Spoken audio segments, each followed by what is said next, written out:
Hello दोस्तों। तो आज हम करेंगे हमारी विस्तास बुक से हमारा इंग्लिश क्लास 12 का चैप्टर 1 द थर्ड लेवल। इस चैप्टर को जैक फिनी ने लिखा है। ये एक अमेरिकन ऑथर हैं और इनको ज़्यादातर इनकी साइंस फिक्शंस, थ्रिलर्स, स्टोरीज लिखने के लिए जाना जाता है। इन्होंने बहुत सारी बुक्स ऐसी लिखी हैं जैसे time and again, the books natures, from time to time. और जो हमारा लेसन है द थर्ड लेवल, ये भी कुछ ऐसे ही कंसेप्ट पे बेस है और इस चैप्टर को इन्होंने 1950s में लिखा था। तो the story is a blend of fiction and reality.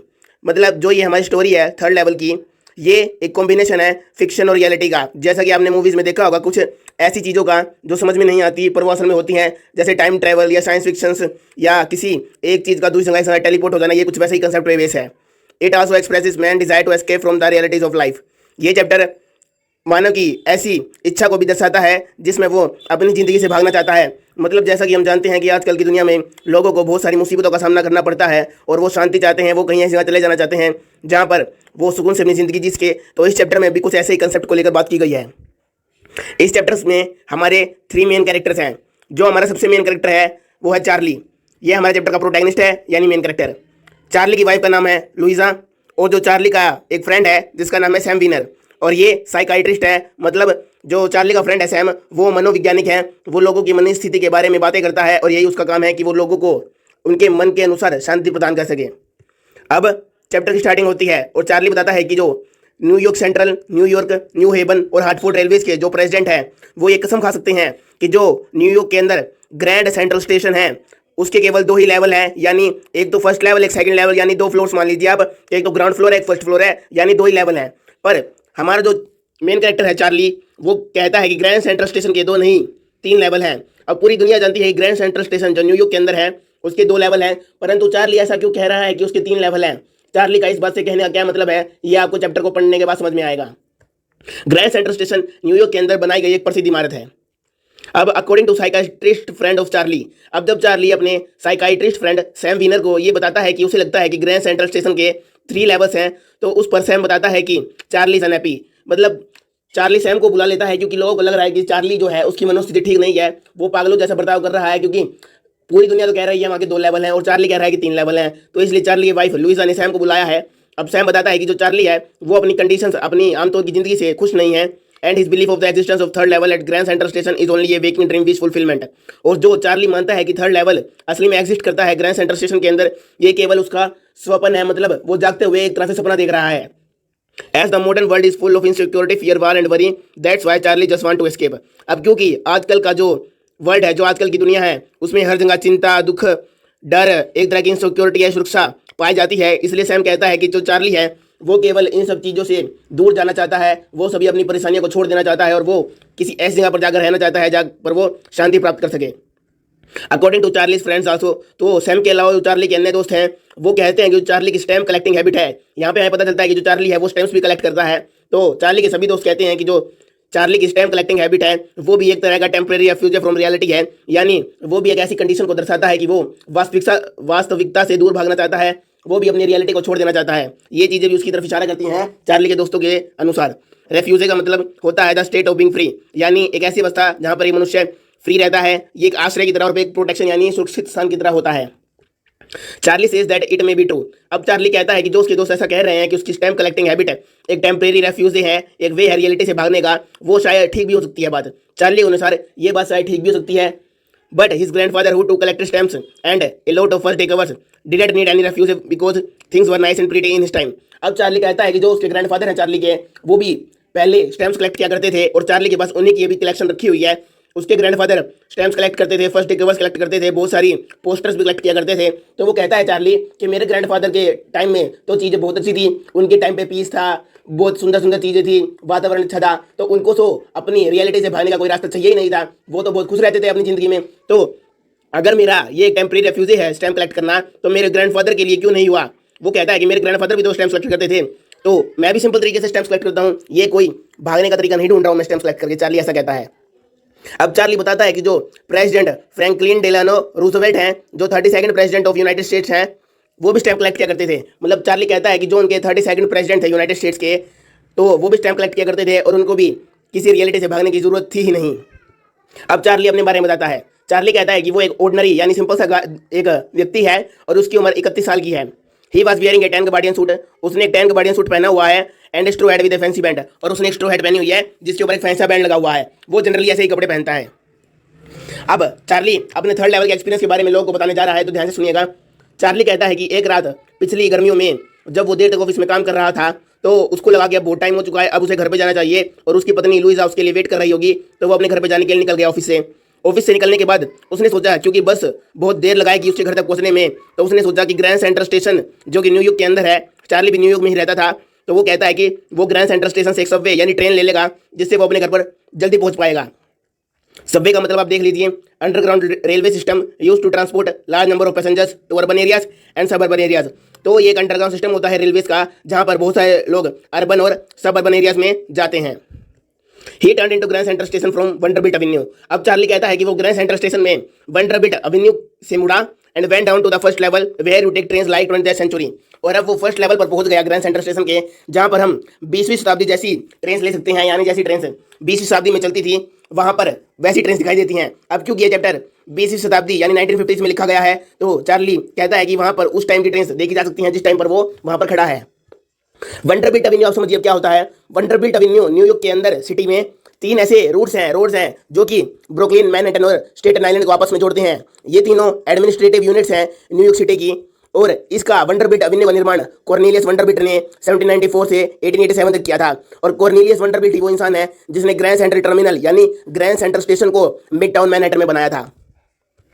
अब आप देख सकते हैं, ये गूगल मैप की फोटो है जहां पर आप वंडरबिट एवेन्यू को और ग्रैंड सेंटर स्टेशन दोनों को देख सकते हैं। यहाँ पर वंडरबिट एवेन्यू का रास्ता दिखाई दे रहा होगा आपको, तीनों में से एक रास्ता है ये, और यहाँ पर ग्रैंड सेंटर स्टेशन है। तो चार्ली हमारा इसी रास्ते से आया है और ग्रैंड सेंटर स्टेशन के अंदर उसने एंटर किया है। अब चार्ली कहता है कि then he walk down to second level where the suburban trains leave from. अब चार्ली ग्रैंड सेंटर स्टेशन के सेकंड लेवल पर पहुंच गया है जहां पर सब अर्बन ट्रेन्स निकलती हैं, एंड ही लॉस्ट देयर। अब चार्ली कहता है कि वो ग्रैंड सेंटर स्टेशन के अंदर एकदम से खो जाता है। According to Charlie it is very easy for him. अब चार्ली कहता है कि ये उसके लिए बहुत ही आसान चीज़ है। इससे हमें पता चलता है कि चार्ली बहुत बार ग्रैंड सेंटर स्टेशन के अंदर खो जाया करता है। जब भी वो ग्रैंड सेंटर स्टेशन में ट्रेन में सफर करने के लिए आता है, चार्ली अक्सर ही ग्रैंड सेंटर स्टेशन के अंदर गुम हो जाता है। He has been in and out of Grand Centre station hundred of times. हालांकि चार्ली ग्रैंड सेंटर स्टेशन के अंदर हजारों बार आया है, पर फिर भी वो वहाँ पर कई बार गुम हो जाता है। But he always bumping into new corridors and staircases and corridors. अब चार्ली कहता है कि वो अक्सर ही बहुत नए नए दरवाजों, स्टेयरकेसेस, सीढ़ियों और कॉरिडोर्स के अंदर बम्प करता रहता है, यानी उसे ग्रैंड सेंटर स्टेशन के अंदर कई बार ऐसे रास्ते मिल जाते हैं जो उसको पता भी नहीं होते कि ये रास्ते यहाँ पे एग्जिस्ट भी करते हैं, और इसलिए वो वहाँ पर अक्सर खो जाया करता है।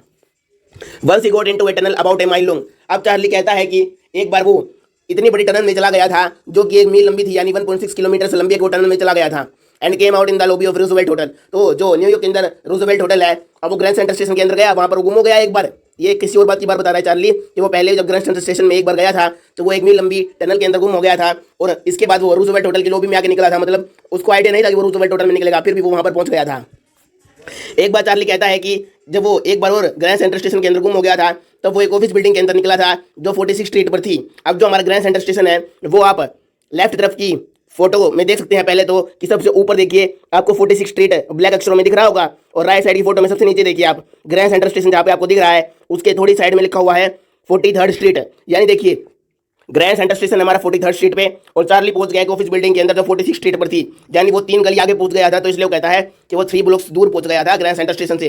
तो आप देख सकते हैं ग्रैंड सेंटर स्टेशन में चार्ली कितनी बार खो चुका है और वो कहाँ कहाँ पर निकला है। अब चार्ली कहता है कि जब वो ग्रैंड सेंटर स्टेशन में खो चुका है तो वो ये महसूस करता है कि Grand Centre station is growing like a tree pushing out new corridors and staircases like roots.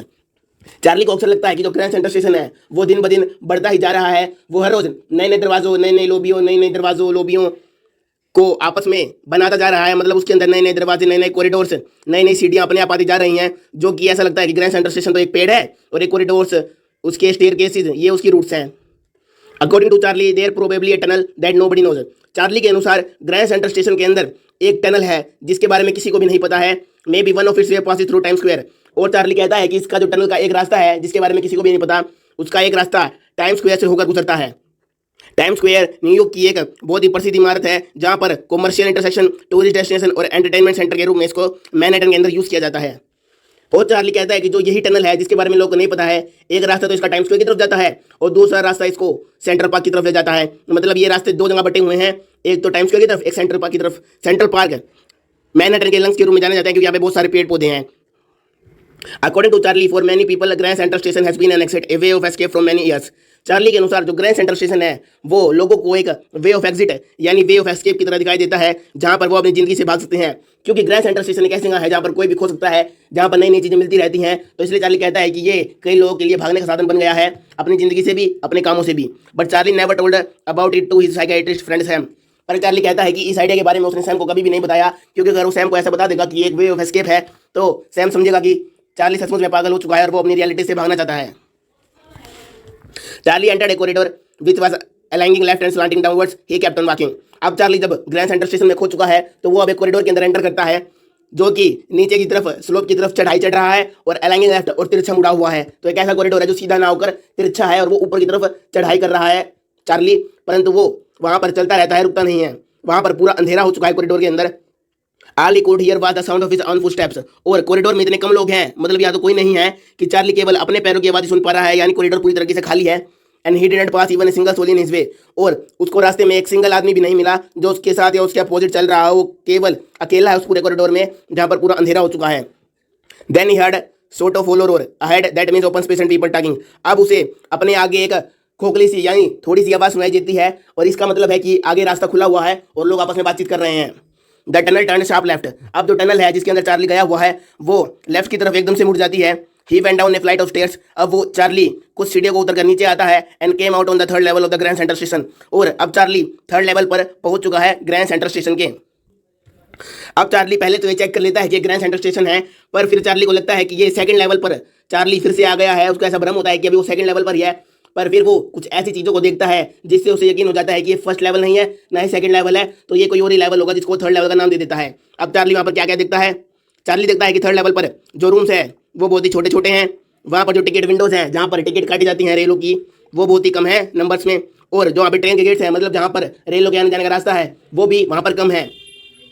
Charlie देखता है कि जो स्टेशन के मिड में, थर्ड लेवल के मिड में जो इन्फॉर्मेशन बूथ है वो वुड से बना हुआ है और बहुत ही पुराने जमाने का लग रहा है, क्योंकि आजकल के जो वुड के बूथ हैं चार्ली को पता है कि वो वुड से नहीं बने होते, परंतु ये वाला इन्फॉर्मेशन बूथ है जो वो वुड से बना हुआ था और बहुत ही पुराना दिखाई दे रहा था। अब चार्ली बूथ के अंदर देखता है तो उसे पता चलता है कि बूथ के अंदर एक ऐसा आदमी है जिसने ग्रीन आई शेड्स पहने हुए हैं और उसने लॉन्ग स्लीव प्रोटेक्टर्स पहने हुए हैं। ग्रीन आई शेड एक टोपी की तरह दिखने वाला स्ट्रक्चर होता है जो लोगों को धूप से बचाता है, और लॉन्ग स्लीव प्रोटेक्टर्स यानी उसने एक ऐसी ड्रेस पहन रखी थी जिसकी बड़ी बड़ी काले रंग की बाजुएं थी उस आदमी की। अब चार्ली देखता है कि जो स्टेशन पर लाइट्स हैं वो टिमटिमा रही हैं और ठीक से जल नहीं रही। अब चार्ली जब उन्हें ध्यान से देखता है तो उसे पता चलता है कि ये ओपन फ्लेम गैस लाइट्स हैं, मतलब यहाँ पर ट्यूब भी नहीं लगी हुई है, यहाँ पर कोई इलेक्ट्रिकल लाइट नहीं लगी हुई है, यहाँ पर ओपन फ्लेम गैस लाइट्स लगी हुई हैं जो कि बहुत ही पुराने जमाने में होती थी। चार्ली देखता है कि स्टेशन पर ब्रास पिटोन्स यानी थूकदान, जहाँ पर लोग पान गुटखा खाकर थूक देते हैं, वो रखे हुए हैं, और चार्ली के ज़माने में ये चीज़ें स्टेशन पर नहीं रखी होती। अब चार्ली एक आदमी को नोटिस करता है जिसने एक डर्बी हैट, एक ब्लैक 4 बटन सूट पहना हुआ था जिसकी छोटे छोटे लेपर्स थे।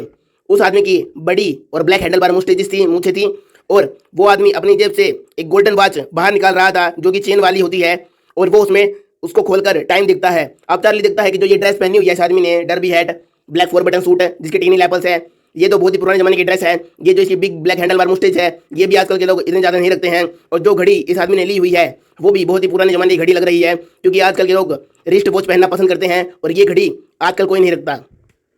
यहाँ पर आपको लेपर्स का मतलब मिल जाएगा इस फोटो के अंदर, तो आप इसे चेक कर सकते हैं लेपर्स क्या होते हैं। अब चार्ली कहता है कि स्टेशन पर सभी लोगों ने 1890s के क्लोथ पहने हुए थे, यानी सभी लोगों ने 1890s के ज़माने की ड्रेस पहनी हुई थी। तो चार्ली को ये सब देखकर बहुत ही वियर्ड लगता है कि इन सभी लोगों ने इतने पुराने ज़माने की ड्रेस क्यों पहनी हुई है, क्योंकि हम देखते हैं कि जो चार्ली है वो 1950s से आया है और अब वो 1890s में पहुंच चुका है। Most of the man have beards, sideburns and fancy moustaches. तो जो बहुत से लोग थे वहाँ पर उस लेवल में ग्रैंड सेंट्रल स्टेशन के, उनकी बियर्ड्स थी, साइड बन्स यानी जो कलम होती है कान के पास बालों की, वो बहुत ही लंबी लंबी थी, और उनकी जो मुस्टेज थी वो बहुत ही फैंसी थी, अलग स्टाइल की थी जो आजकल के लोग रखना पसंद नहीं करते। जो अब चार्ली नोटिस करता है कि वहाँ पर उसको एक औरत दिखाई देती है जिसने ऐसी ड्रेस पहन रखी है जिसकी मटन स्लीव्स लेग हैं, और जो स्कर्ट है वो भी उसके जूतों तक आ रही है। जैसा कि आप फोटो में देख सकते हैं उस औरत ने कुछ ऐसी ड्रेस पहन रखी थी, और ये ड्रेस भी चार्ली के ज़माने में नहीं पहनी जाती। ये ड्रेस भी 19th सेंचुरी की है, यानी 1890s की है, और चार्ली 20th सेंचुरी 1950 से आया है। तो इसका मतलब है चार्ली को लग रहा है कि उसने अब टाइम ट्रैवल कर लिया है। चार्ली ही कोट एक glimpse of courier and EVS locomotive. जो चार्ली है उसने कुरियर ईवीएस लोकोमोटिव को नोटिस किया, यानी कुरियर ईवीएस एक कंपनी है जो कि ट्रेन के इंजन 1890s के ज़माने में बनाया करती थी, और उस टाइम की ट्रेन के इंजन में फनस टेप स्टैक्स होते थे, यानी फनल की शेप की चिमनियाँ होती थी। तो चार्ली भी एक ऐसे ही लोकोमोटिव को नोटिस करता है, यानी देखता है। अब चार्ली एक न्यूज़ बॉय के पास जाता है, जो कि वहाँ पर बहुत सारे अखबारों को एक अपने पैरों के पास रख के बैठा हुआ था। वो वहाँ पर अखबार सेल कर रहा था। तो चार्ली उससे एक अखबार लेता है और देखता है कि उस अखबार का नाम है द वर्ल्ड। और जो द वर्ल्ड है वो बहुत साल पहले ही छपना बंद हो चुका है, यानी जिस जमाने से चार्ली आया है वहाँ पर द वर्ल्ड न्यूज़पेपर नहीं बनता, और जो वर्ल्ड न्यूज़पेपर है वो बहुत ही पुराने जमाने में बनता था। तो चार्ली को ये देखकर बहुत आश्चर्य होता है कि वो कहाँ आ गया है।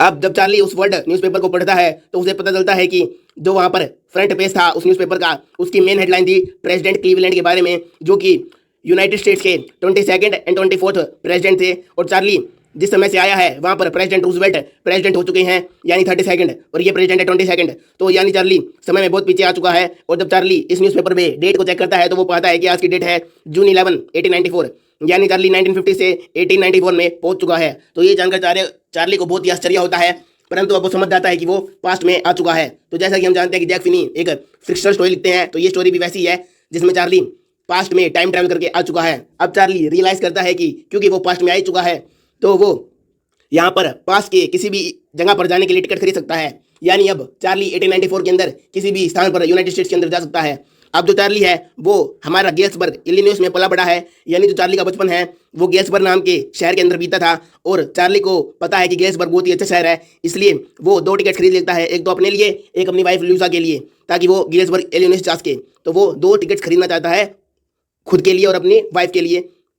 तो इसी के साथ इस चैप्टर का पार्ट 1 हम एंड करते हैं। कल की स्टोरी को हम इससे आगे डिस्कस करेंगे। अगर आपको ये वीडियो पसंद आई हो तो like, share, subscribe and comment करें। Thank you for watching the video. Good bye.